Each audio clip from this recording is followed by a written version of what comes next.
Welcome to today's episode of Crazy Podcast.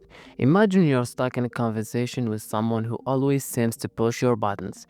They throw out snide remarks, try to provoke you, and no matter how hard you try to stay calm, they keep going, feed off your reaction. It can feel draining, right? But what if you could take away their power to control the conversation? What if you could become so uninteresting and natural that they stop trying to provoke you?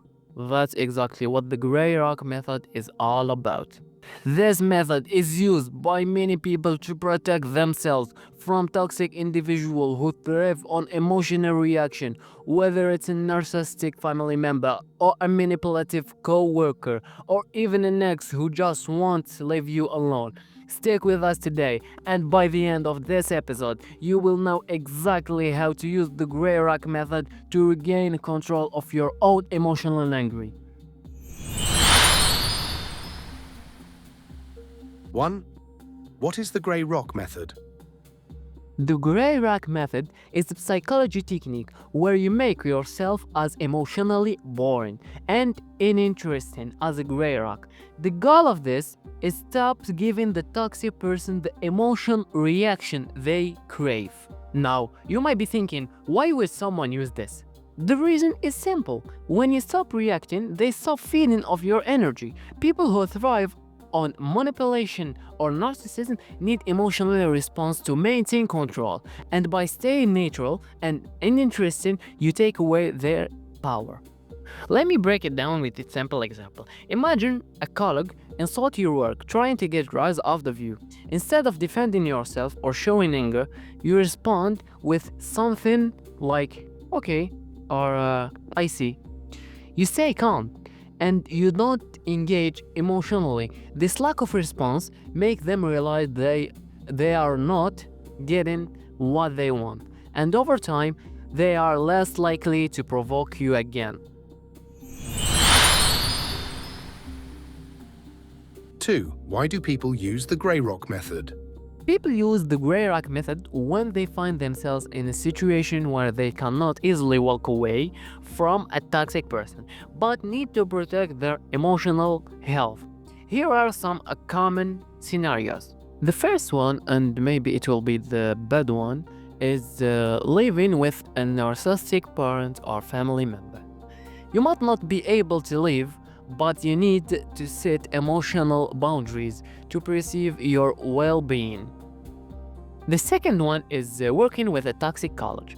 Whether it's a manipulative boss or a coworker who undermines you, you might need to manage this relationship without letting them drain you.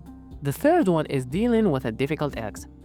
Especially when children are involved, you might need to interact with an ex but want to protect yourself from emotion manipulation. In this situation, the gray rock method helps to create emotional distance, allowing you to disengage from the drama and avoid unnecessary conflict.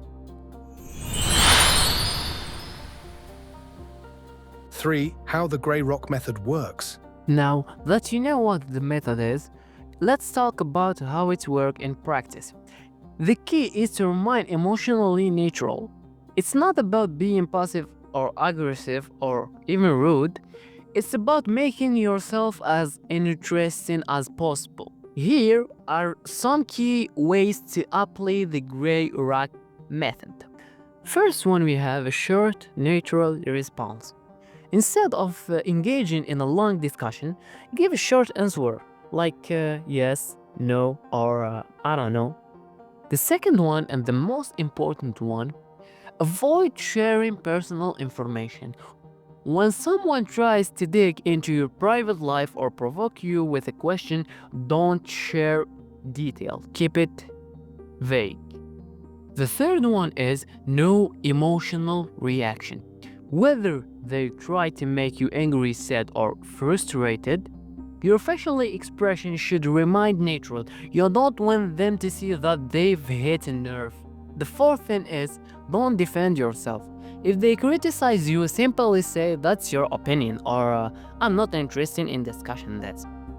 Over time, when they realize that you are no longer engaging, Emotionally, they start to lose interest in trying to manipulate or provoke you. 4. Real-life examples. Now, let's talk about some real-life examples of how the gray rock method can work in different situations. 1. In a toxic work environment. Imagine working with a colleague who constantly takes credit for your ideas or subtly criticizes your work in front of others. Instead of defending yourself or engaging in argument, you apply the gray rock method. When they dismiss your contribution, you stay calm, smile, and simply says, "That's interesting." Over time, they stop trying to engage you in this behavior because they no longer get the emotional reaction they want from you. The second one is with a narcissistic parent.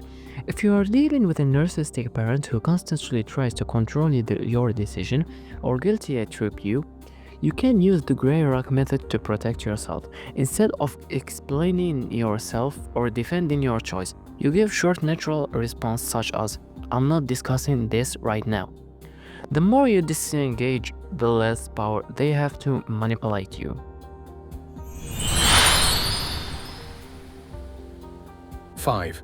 When the grey rock method doesn't work. While the gray rock method can be powerful, it's important to understand that it doesn't always work in every situation.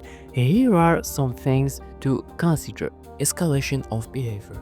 Some toxic individuals, especially narcissists, may escalate their attempts to provoke you when they sense they are losing control. They may become more aggressive or manipulative in their attempts to get a reaction.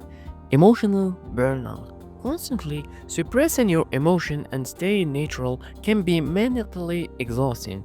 It might lead to emotional fatigue, anxiety, or even depression, so it's important to balance this method with self-care. Second one is misunderstanding. Others around you, such as family or friend, might not understand why you're being emotionally distant and might think you're being cold or rude. It's important to explain your reason to trust individually so they don't misinterpret your behavior. 6. How to make the grey rock method work for you. To make the gray rock method work effectively, it's important to stay consistent. So here are a few tips. 1. Stay consistent. The more consistent you are in using this method, the less likely the toxic person will try to engage with you. If you slip up and react emotionally, they may escalate their behavior to provoke you further. 2. Set clear boundaries. Even though you're being emotionally neutral, it's essential to set clear boundaries. For example, "I'm available after 9 p.m. or "I don't want to talk about this." 3. Seek support. The gray rock method can be tough to implement alone, especially in emotionally draining situations. Having a support system of friend, family, or a therapist can help you stay strong and grounded. 4. Have an exit strategy. While the gray rock method can provide temporary relief, it's not a long-term solution.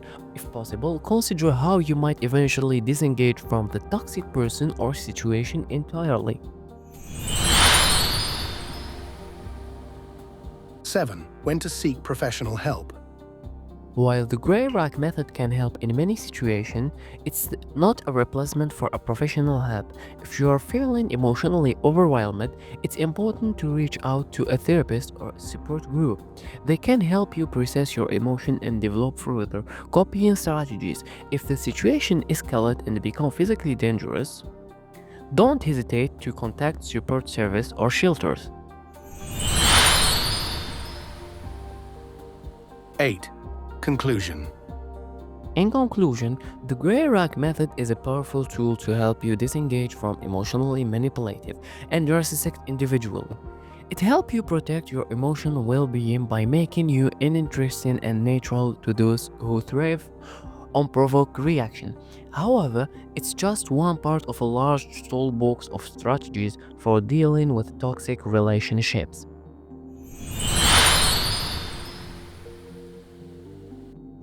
Thank you for tuning in. If you found this episode helpful, share it with someone who might benefit from it. Don't forget to subscribe so you never miss an episode. Remember, your emotional health matters and you're never alone in facing challenges. Take care, and I'll see you next time.